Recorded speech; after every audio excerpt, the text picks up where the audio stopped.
ரொம்ப அருமையா, சுவாரஸ்யமா இருந்துச்சுன்னே சொல்லலாம். மிஸ் பண்ணாம ஃபுல்லோடையும் கேளுங்க. இந்த வீடியோ பிடிச்சிருந்துச்சுன்னா லைக் பண்ணி நம்ம சேனல் கண்டினியூவா ஆதரவு வந்து தாங்க. இளையராஜா மாட்டுக்கும் காரில் வந்துட்டு இருக்காங்க. அப்பன்னு பார்த்து ஒரு பொண்ணு வந்து லிஃப்ட் கேட்குறாங்க. எனக்கு லிஃப்ட்டு கிடைக்குமா அண்ணா அப்படின்னு சொன்னோன்னே, அண்ணான்னு சொல்லிட்டேம்மா. அப்பனா நான் உனக்கு அண்ணன். அப்படி இருக்கும்போது நீ எனக்கு தங்கச்சி. உனக்கு உதவாமல் வேறு யாருக்கு நான் உதவ போகிறேன். அவங்க சிவனாண்டியோட அசிஸ்டண்ட். அது தெரியாமல் நம்ம இளையராஜா அவருக்கு உதவி செய்கிற மாதிரி காட்டுறாங்க. அந்த பொண்ணு வந்து காரில் ஏறி உட்காந்துட்டு இருக்காங்க. அப்பாடா! இந்த பொண்ணுக்கு நல்லது செஞ்சோங்கிற திருப்தியோட காரை வந்து எடுப்போம்னு சொல்லிட்டு, அவர் நல்ல அபிப்பிராயத்தோட தான் அந்த பொண்ணை ஒரு இடத்துலேருந்து இன்னொரு இடத்துல வந்து விடணும்னு சொல்லி பார்க்குறாங்க. அப்பன்னு பார்த்து, இங்கே தான் கூட்டம் எங்கே அதிகமாக இருக்கோ அது வரைக்கும் ஒரு கார் ஓட்டிகிட்டு போட்டோம். அதுக்கப்புறம் நிப்பாட்ட சொல்லுவோன்னு சொல்லிட்டு நிப்பாட்ட சொல்லலான்னு சொல்லிட்டு யோசிக்கிறாங்க. ஒரு இடத்துல கூட்டம் ரொம்ப அதிகமாக இருக்குது. அப்பன்னு பார்த்து, அண்ணா இந்த இடத்துல காரை வந்து நிப்பாட்டுறீங்களா அப்படின்னு சொன்னோன்னே, அப்படியே நிப்பாட்டுறாங்க. என்ன தங்கச்சி, ஒரு நிமிஷம் நான் இறங்கிக்கிறேன், நீங்களும் இறங்குங்களேன் அப்படின்னு சொல்லி அந்த இடத்துல இளையராஜா கிட்ட கேட்டோன்னே அவரும் வந்து இறங்குறாங்க. அண்ணா என் கையை ஒரு நிமிஷம் பிடிச்சிக்கங்களேன் அப்படின்னு சொல்லும்போது, எதுக்காக? ஒரு வேளை நன்றி சொல்லதுக்காக இருக்குமோ, நம்ம தான் அண்ணனாச்சே அப்படின்னு சொல்லிட்டு கையை வந்து பிடிக்கிறாங்க இளையராஜா. உடனே ஆப்போசிட்டில் இருக்கிற எல்லாரும் பார்க்குறாங்க. என்னது இந்த பையன் வந்து கையை பிடிச்சிட்டு இருக்கான் அப்படின்னு சொல்லும்போது, எல்லாரும் நம்மளே பார்க்குறாங்களா அப்படின்னு சொல்லி இளையராஜா கிட்ட கேட்கும்போது, ஆமாம் எல்லாரும் நம்மளே தான் பார்க்குறாங்க, என்னம்மா வேணும் அப்படின்னு சொன்னோன்னே, காப்பாற்றுங்க காப்பாற்றுங்கிற மாதிரி கத்துறாங்க. சுற்றி இருக்கிறவங்க எல்லாரும் வந்துட்டாங்க. என்னம்மா என்ன பிரச்சனை இங்கே அப்படின்னு சொல்லும்போது, நீங்கள் 2 பேரும் ஹஸ்பண்ட் அண்ட் ஒய்ஃபா அப்படின்னு சொல்லி கேட்குறாங்க. இல்லைங்க, நான் லிஃப்ட் கேட்டு வந்தேன், நான் தான் லிஃப்ட் கொடுத்தேன், அதை பெருமிதமாக வந்து சொல்ல புரியா? அதுக்கு எதுக்கு இவ இப்படியெல்லாம் கத்திக்கிட்டு இருக்கா? இங்கே வேறு ஏதோ ஒரு விஷயம் வந்து நடக்குது.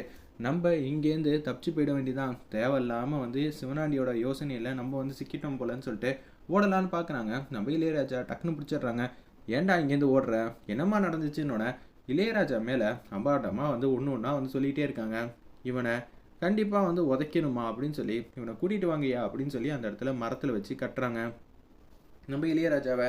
அவரால் எங்கேயுமே வந்து போக முடியாமல் இருக்கே, என் ஃப்ரெண்டு வேற அங்கே வந்து நின்றுக்கிட்டு இருக்கான். அப்படி இருக்கிற சூழ்நிலையில் நான் இப்போ என்னத்தை செய்வேன்னு தெரியலங்கிற மாதிரி கார்த்தியோட ஃப்ரெண்டு வந்து யோசிக்கிற மாதிரி காட்டுறாங்க அந்த இடத்துல.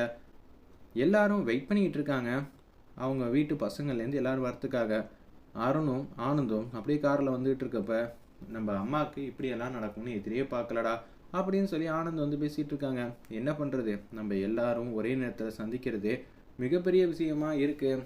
நம்ம குடும்ப சூழ்நிலை அது மாதிரி ஆகிப்போச்சுங்கிற மாதிரி சொல்லிட்டு கார்லேருந்து இறங்குறாங்க. என்னப்பா நீங்கள் 2 பேரும் வந்துட்டீங்களான்னு சொல்லி பாட்டி வந்து கேட்குறாங்க.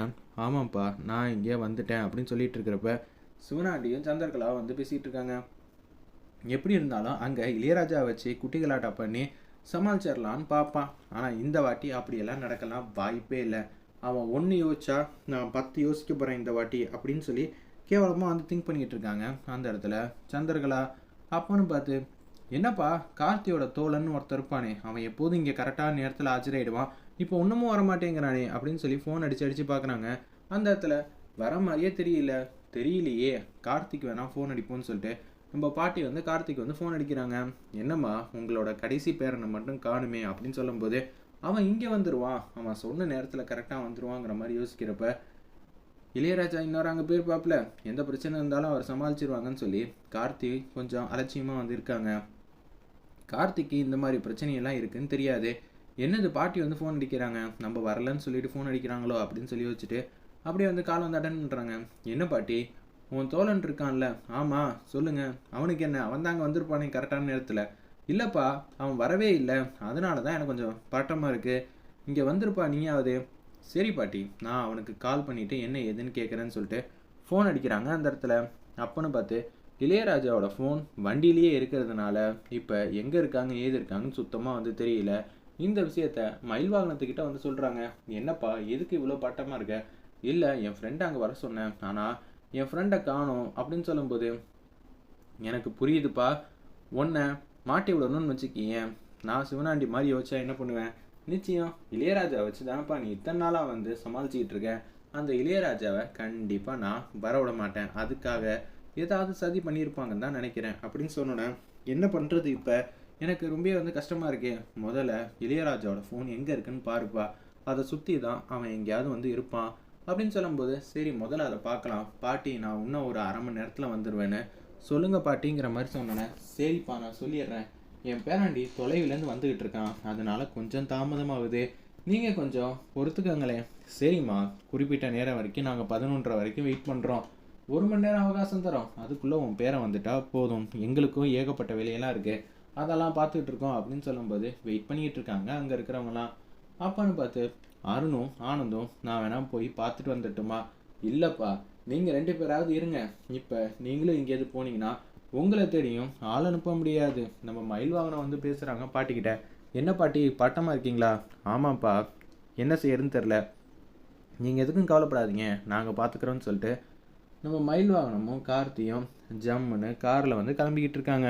இது எல்லாத்துக்கும் காரணம் அவன்தான்ப்பா. அவன் தெளிவாக இந்த வாட்டி திட்டம் போட்டிருக்கான். நம்ம அவனுக்கு பதிலடி கொடுத்தே ஆகணும். முதல்ல இளையராஜா எங்கே இருக்கான்னு தெரியல, அவனுக்கு என்ன ஆச்சுன்னு தெரிலன்னு சொன்னோன்னே அவங்க ஃப்ரெண்டு இருக்காங்களே அவங்களுக்கு வந்து ஃபோன் அடிக்கிறாங்க. ஃபோன் அடித்தோடனே இது மாதிரி இந்த நம்பர் இருக்குது, இந்த நம்பர் இப்போ எங்கே இருக்குன்னு பார்த்து சொல்கிறீங்களா அப்படின்னு சொன்னோன்னே கார்த்திக் மாட்டுக்கும் அவங்கள்ட்ட கேட்ட உடனே அந்த லொக்கேஷனை வந்து சொல்லிடுறாங்க. இங்கே தான் பக்கத்தில் இருக்கான், ஊருக்கு போகிற வழியில் தானே இருக்கான். எனக்கு தெரிஞ்சு வேறு எதுவும் நடந்திருக்குப்பா, அதுதான் என்ன ஏதுன்னு சரியாக புரிய மாட்டேங்குது, அங்கே போனால் தெரிஞ்சிருன்னு சொல்லிட்டு வந்துக்கிட்டே இருக்காங்க அந்த இடத்துல. ஐயா, நான் நல்லவையா, அந்த பொண்ணு தான் வந்து ஒன்று கிடக்கா ஒன்று வந்து சொல்லுது. நான் எப்பேற்பட்ட ஆள் தெரியுமா? நான் என் பேரை சொன்னால் நீங்களாம் ரொம்ப ஆச்சரியப்படுவீங்க. இந்த மாதிரி நேரத்தில் நம்ம தாத்தாவோட பேரை எல்லாம் சொல்லக்கூடாது, அப்புறம் எல்லாம் வந்து என்னமோ மாதிரி நினைக்க ஆரம்பிச்சிருவாங்க. சத்தியமாக சொல்கிறேன்யா, இந்த பொண்ணு தான் போய் சொல்லிகிட்டு இருக்கா. தயவு செஞ்சு புரிஞ்சுக்கங்க. இந்த பொண்ணை நினச்சாலே வந்து எனக்கு ரொம்ப கஷ்டமாக இருக்குது. நீ என்ன அண்ணான்னு தானே கூப்பிட்ட, நானும் உன்னை மனசார தங்கச்சின்னு தானே கூப்பிட்டேன். நான் எப்பப்பா உன்னை அப்படி கூப்பிட்டேன்? என்ன போய் சொல்லி இங்கே இருக்கிற எல்லாட்டையும் சமாளிக்க பார்க்குறியா? நீ என்னென்னலாம் வந்து சொன்ன அதெல்லாம் இங்கே சொன்னேன்னு வச்சுக்கிங்க, அப்புறம் உன்னை தான் எல்லாரும் வந்து டிஷம் பண்ணுவாங்க அப்படின்னு சொல்லி அந்த இடத்துல அந்த பொண்ணு அபாண்டமாக வந்து பேசிகிட்டு இருக்கு. உனக்கு போய் ஒத்தாசை பண்ணணும்னு நினச்சேன் பாரு, எனக்கு இதுவும் வேணும் இதுக்கு மேலேயும் வேணும். சரியா, அமைதியாரு, நல்லவன் போல நீ பர்ஃபார்மன்ஸ் பண்ணிக்கிட்டு இருக்க, என்ன நினச்சிக்கிட்டு இருக்க அப்படின்னு சொல்லி கண்ணா அப்படின்னான்னு வந்து இளையராஜாவை சுற்றி திட்டிக்கிட்டு இருக்காங்க. நாங்கள் கட்டி போட்டோம்னு நினச்சிக்கிட்டு இருக்க, இதுக்கு மேலே நீ எதாவது பேசுனா அதுக்கப்புறம் என்ன செய்வேன்னு எனக்கே தெரியாது. எனக்காக அங்கே எல்லாரும் காத்துக்கிட்டு இருப்பாங்கய்யா. நான் அவசரமாக போனோம், நான் யார் என்ன ஏதுன்னு தெரியணும்னா என் கூட ஒரு 4-5 பேர் வாங்கய்யா. அதுக்கப்புறமேட்டுக்கு இந்த பொண்ணு சொல்கிறதெல்லாம் எவ்வளோ பொய்ன்னு உனக்கே நல்லா புரிய வருங்கிற மாதிரி சொல்கிறப்ப, அச்சச்சோ, நம்மளை பொறுத்தளவு இவனை 1 இன்ச்சு கூட அசைய விடக்கூடாது, அதுதான் நமக்கு கொடுத்த வேலையாக கொடுத்துருக்காங்க. இவன் இங்கேருந்து போயிட்டானா நமக்கு எதுவும் கிடைக்கிறதெல்லாம் கிடைக்காம போயிடுமே. இல்லை பார்த்தீங்களா, வெளியில் கூட்டிகிட்டு போயிட்டா இவன் தப்பிச்சிருவான், அதுக்காக தான் இப்படியெல்லாம் பேசிகிட்டு இருக்கான்னு நாடகம் ஆடிக்கிட்டு இருக்காங்க. வெயிட் பண்ணி பார்ப்போம்.